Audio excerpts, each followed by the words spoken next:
There's a story by Anton Chekhov called The Sorrow, which Ernest Becker mentions in his deathbed to illustrate the suddenness with which terror strikes in life, the suddenness of catastrophe, which we try to banish from our consciousness through character armor, through the sense of control and confidence granted by our sense of identity, supported, of course, by the illusions of culture. And the story is about a man in Russia, a peasant type, a wood turner, who leads an unthinking life of working very hard, drinking very hard, bickering a lot. He's been married to the same woman for 40 years, has never appreciated her, has always treated her badly, beats her regularly. And one day he notes that her usual meek look in her eyes has turned into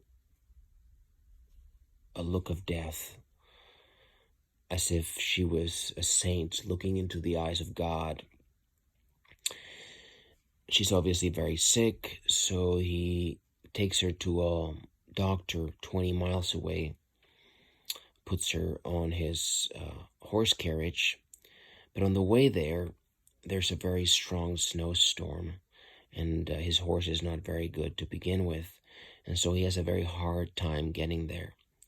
So for the first time, he's encountering a certain awareness of what's going on, brought about by death, which, as we all know, is a very great elicitor of consciousness.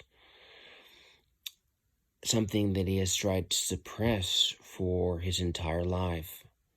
And he is, muttering to himself the various scenarios that he's going to encounter upon seeing the doctor, the reprimands, the things that he's going to say back. And in that muttering, which of course is to a large extent to distract himself from this awareness of death, he is basically apologizing for the treatment of his wife to the doctor very sincerely. And through that story and through that muttering, he is, for the first time, appreciating his wife. And just at that moment where he is doing this, he realizes that the snowflakes are not melting on her skin, lifts her hand, realizes that she is dead. And he says, "Oh my God, how sudden."